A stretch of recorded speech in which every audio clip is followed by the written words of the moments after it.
Chicos, buenos días. Nos encontramos aquí otra vez en Café sobre la Marcha, este 23 de marzo, en la Escuela Normal de Pereira. Estamos aquí con unas invitadas especiales que se van a presentar ahorita mismo. Me gustaría que dijeran sus nombres. Buenos días, Sara Daniela Hernández.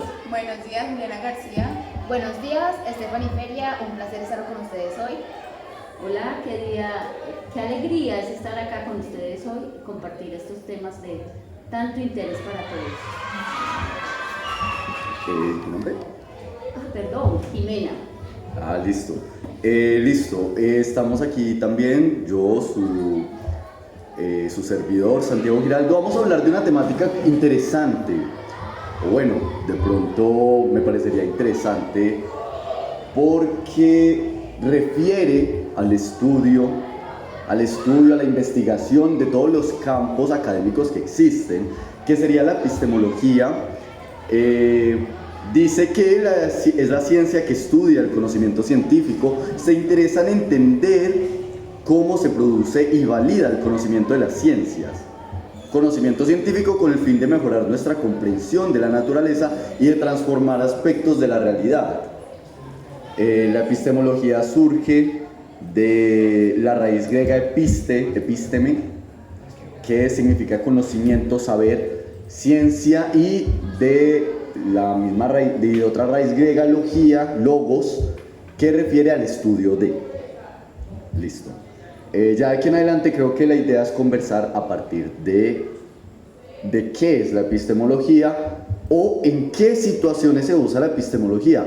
Ustedes aquí que están acá sentadas, ¿qué opinan? ¿En qué situaciones o en qué campos de estudio podemos utilizar la epistemología? Pues, ¿vas a decir algo? Sí, iba a decir que en realidad yo creo que son muy extensos los campos en los que podemos usar la epistemología. Tomando en cuenta de que en realidad la epistemología es eso, el estudio de las mismas ciencias, y ciencias hay muchas. La epistemología la podemos ver de una manera agradable, no verla como una ciencia ya construida y ya, sino desde la parte crítica, de cómo nos invita a ser ese sujeto que quiere intervenir en su historia, que tiene una cultura, que se apropia de ese conocimiento como una parte de su vida. Entonces, para mí, abordar la epistemología sería abordarla desde una manera jovial, no solo pensar como hoy en día estamos, que se pasa desapercibido el conocimiento, el pensamiento, en tanto ruido. Hoy vemos mucho el ruido, por eso nos desconcentramos, pero entonces es verlo desde una manera crítica, pienso yo, la epistemología. No sé qué nos pueden decir las compañeras acá. Listo, como una pequeña aclaración, nos referimos a epistemología como un principio de un argumento conceptual. O sea, para el principio de la argumentación, al explorar un campo, al explorar un concepto, se basa en la epistemología. Por ejemplo, si nos basamos en el logicismo, podemos dar a entender que, por ejemplo, la matemática surge como principio epistemológico, que es una idea. La matemática podría ser, según el logicismo, una idea para explicar todos los conceptos como un principio estructural del argumento.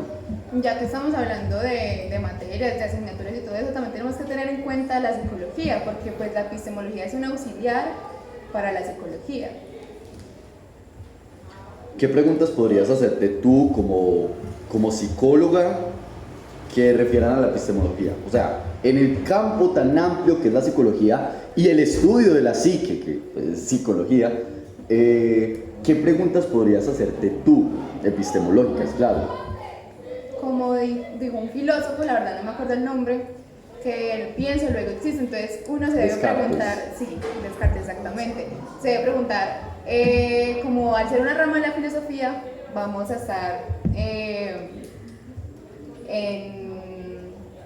en preguntas así, pues siempre Y al ser así, o sea, metiéndonos en la psicología, debemos preguntarnos a nosotros mismos si es verdad lo que vemos y si es real, si somos nosotros reales, si los otros también son reales y todo eso. La realidad también tiene que ver.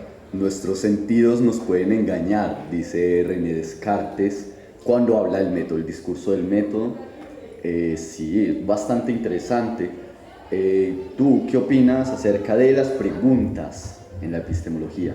Yo diría que es muy esencial en todas las materias, en todas, porque la epistemología tiene que ver con educación física, con las matemáticas, como lo decía Estefanía ahora, en todas las ciencias tiene que ver mucho.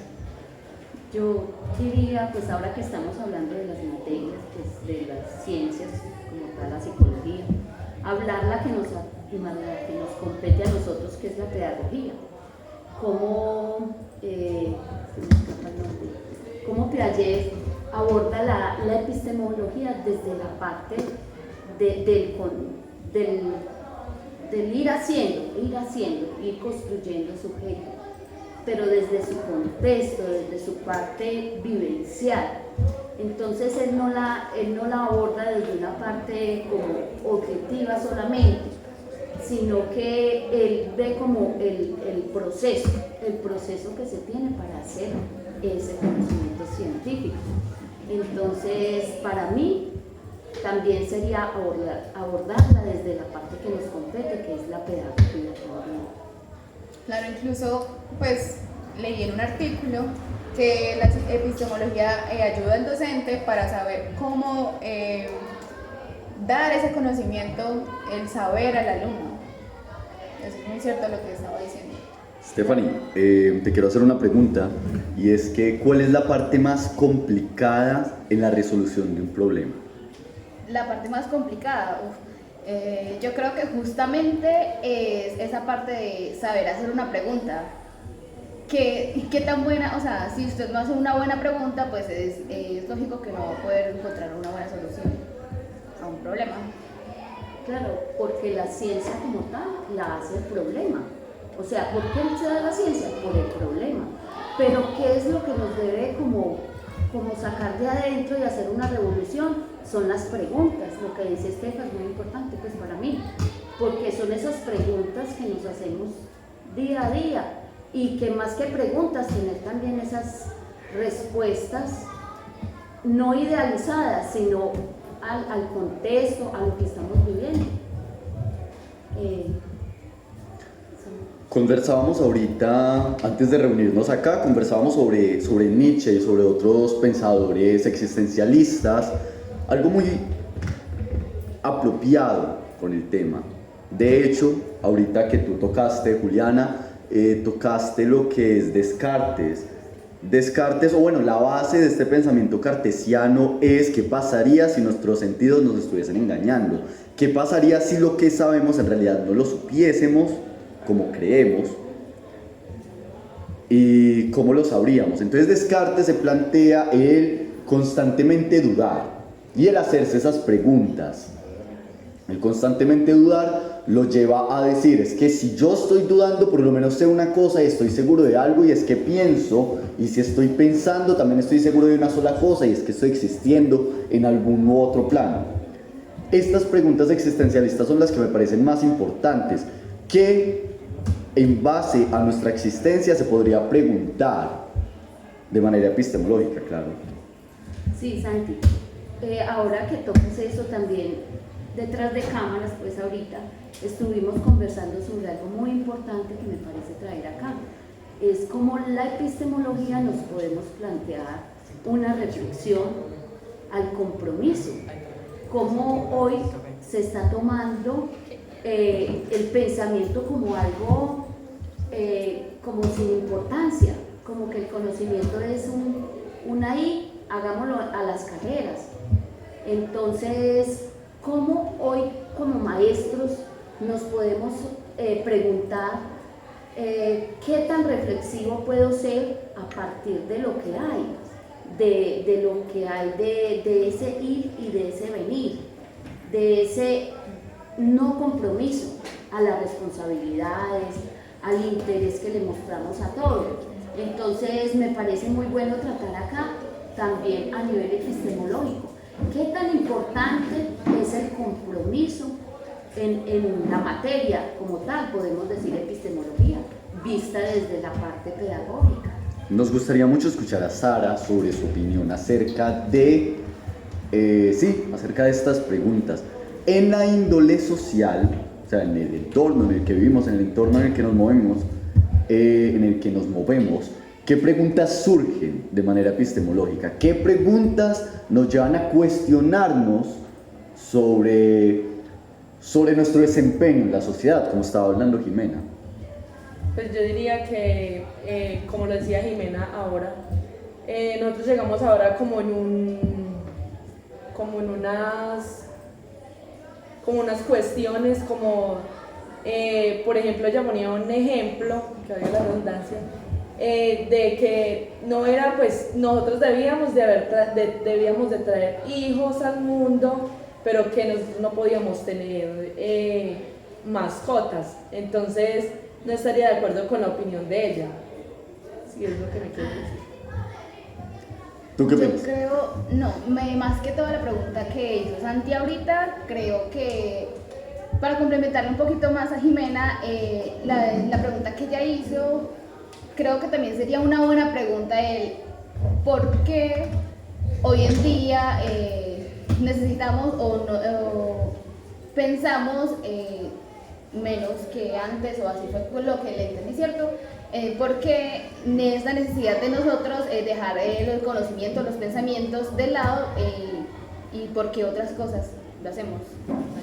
Pues la verdad no estoy de acuerdo con eso, pues no pensamos menos que antes, simplemente que gracias a la tecnología pues la vida está mucho más fácil, por así decirlo, pero imagínense cuánto deben de pensar las personas en construir la tecnología que ahorita nos está ayudando.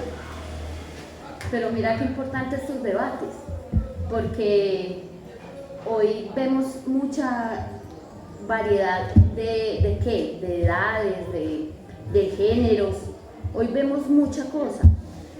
Y no quiero decir que el pensamiento sea ya obsoleto o que no sé, que eso se hacía antes, no.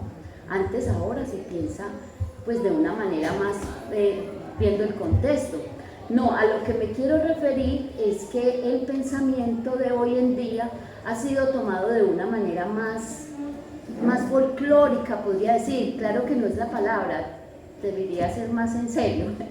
Es como más ruidosa para mí, para mi concepto, y también lo estuve, según lo que estuve leyendo de Nietzsche, como un aniquilamiento a la ciencia como tal, porque también hay otro pensador que no se me viene acá, pero decía que dejar la ciencia como algo que ya está, sería como algo dogmático, como decir, es que ya está eso y ya no.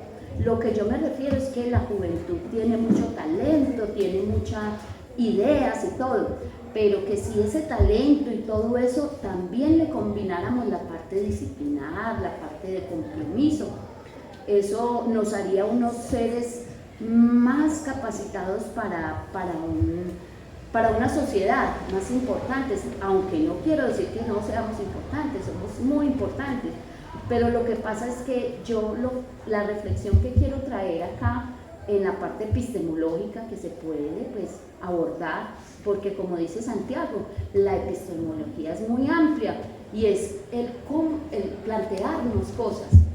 Entonces lo que quiero traer acá es muy a manera reflexiva. ¿Qué tanto compromiso o qué tal cuando yo escogí estudiar esta carrera? ¿Qué tanto estoy para ser como un precedente, un baluarte para esas personas que me están viendo? ¿Qué tan comprometida estoy en eso? Para los niños, para esos jóvenes que ahorita nos están mirando. Entonces, ¿qué tanto compromiso tengo en la responsabilidad y en el compromiso? En la parte epistemológica y en la pedagogía como tal. Listo. ¿Qué sucede con el pensamiento actual? Yo creo que nos podríamos hacer esas preguntas. ¿Qué sucede con la importancia que le da la sociedad actual al pensamiento o una sociedad globalizada? Cuando estamos más interesados exactamente con ese compromiso de manera económica, con ese compromiso con el moralismo. De pronto, ¿qué sucede cuando estamos demasiado comprometidos con colaborar a esta gigantesca empresa en la que nos movemos a diario y no estamos comprometidos con la felicidad o la comodidad del individuo? De pronto podríamos hacernos esas preguntas, o preguntas en torno a cómo podríamos definir nuestra existencia o cómo podríamos explicarla de pronto. De hecho, hay varias ramas del pensamiento que intentan explicarlo, sea la filosofía, sea la ciencia, sea, por ejemplo, la teología. Se enfoca en explicar a través de mitos el núcleo de la existencia, explicar el por qué existimos, de dónde venimos, para dónde vamos, a través de ciertos contextos culturales. Yo creo que tú, Estefa, estabas muy informada de este tema y querría que lo abordaras, y Juli también querría escucharte un poco. Pues ya que usted dice eso, que lo de la felicidad y eso, podríamos poner como ejemplo a Japón, porque claro, tenemos en cuenta que es un país con alto, ¿me puedes hacer con la palabra? ¿Índice? No, Industrializado, poder adquisitivo. es muy Rígido. es muy rígido, con las cosas son muy viciosos y todo eso, que son puntuales y eso.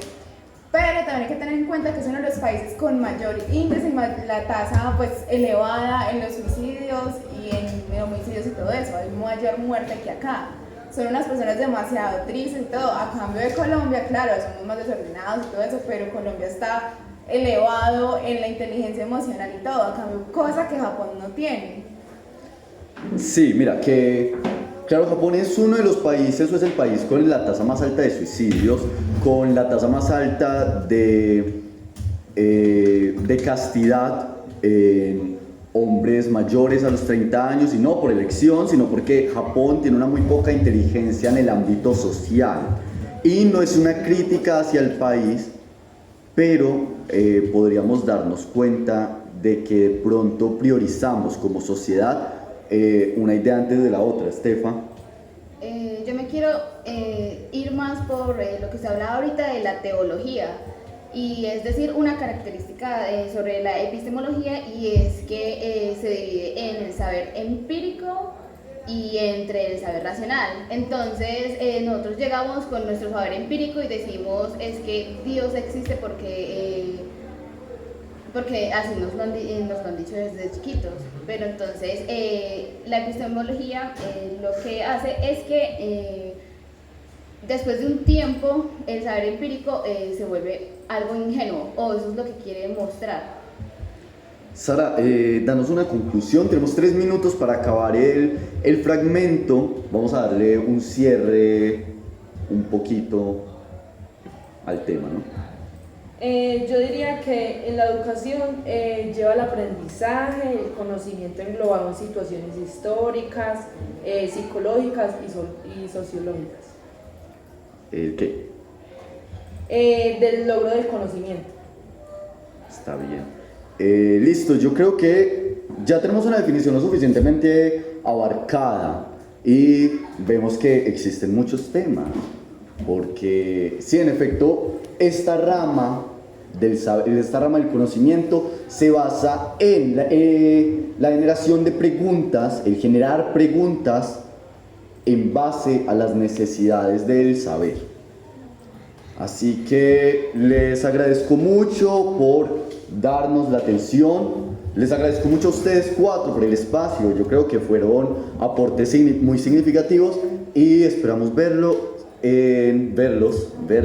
a todos, en próximos encuentros. Y hasta luego. Ya, muchas gracias. Hasta Hasta luego.